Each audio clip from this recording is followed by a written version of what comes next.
So I guess my question is this. Was President Donald Trump wrong to give blanket clemency to the January 6 defendants? Thank you, Ranking Member. A couple of things on that. One, the power of the presidential pardon is just that, the president. My question to you, though, is do you think America is safer because President Trump issued these pardons to 1,600 of these criminal defendants, many of whom violently assaulted our police in the Capitol? Senator, America will be safe when we don't have 200,000 drug overdoses in 2 years. America will be safe when we don't have 50 homicides in a day. So you just won't answer the question. I'm going to say, I don't think we're safer.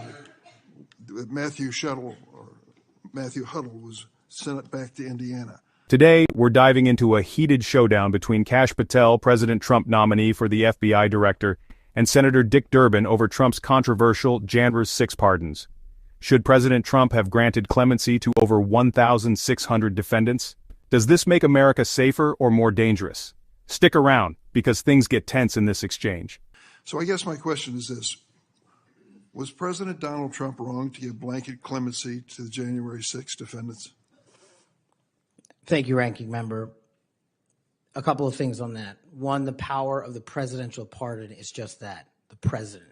Well, I concede he has the authority. I'm asking, was he wrong to do it? And as we discussed in our private meeting, Senator, I have always rejected any violence against law enforcement, and I have, including in that group, specifically addressed any violence against law enforcement on January 6th, and I do not agree with the commutation of any sentence of any individual who committed violence against law enforcement.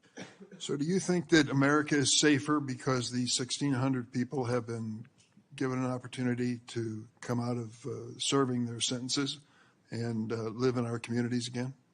Senator, I have not looked at all 1,600 individual cases. I have always advocated for imprisoning those that cause harm to our law enforcement and civilian communities.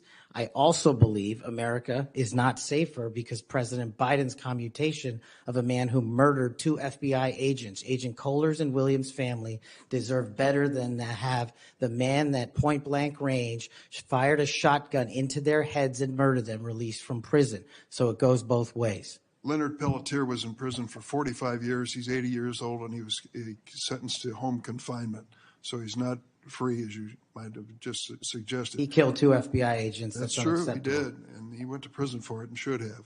My question to you, though, is do you think America is safer because President Trump issued these pardons to 1,600 of these criminal defendants, many of whom violently assaulted our police in the Capitol? Senator, America will be safe when we don't have 200,000 drug overdoses in 2 years. America will be safe when we don't have 50 homicides in a day. So you just won't answer the question. I'm going to say, I don't think we're safer. Matthew Huddle was sent back to Indiana. I don't think we're safer with Peter Schwartz. I could go through a long list of individuals, some of who were wanted in states, members of this committee. Let me move to another topic if I can. Tell me about your J6 choir. What is that? Well, it's not my choir. It's simply a recording that was utilized to raise funds for families in need of nonviolent offenders. Who sings on this recording? I don't know, Senator. What did you have to do with it?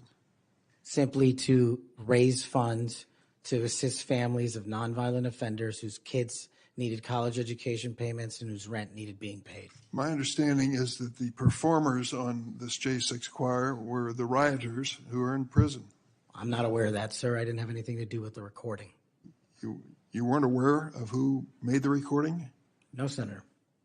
That's interesting. Did you receive any money for selling copies of that music or that recording? Absolutely not. Okay. You do have a foundation, though, do you not? I'm very proud of the Kash Foundation and the $1.3 million we've given to families in need across this country, including active duty service members, police officers, putting kids in college, and helping people in disaster relief areas rebuild their homes and their communities. This exchange highlights something much bigger than just Trump's pardons. It shows how deep the political divide runs when it comes to January 6th, law enforcement, and justice. To one side, these pardons are about forgiveness, fighting against political persecution, and standing up to a system they see as corrupt. To the other side, it's an outright betrayal of law enforcement, a dangerous precedent that could encourage future political violence. And the real question is, what do you think? This debate is far from over, and I want to hear from you. Drop a comment below. Should Trump have issued these pardons? Does this make America more or less safe? And don't forget, if you enjoyed this breakdown, hit that subscribe button and turn on notifications so you don't miss our next video. I'll see you in the next one.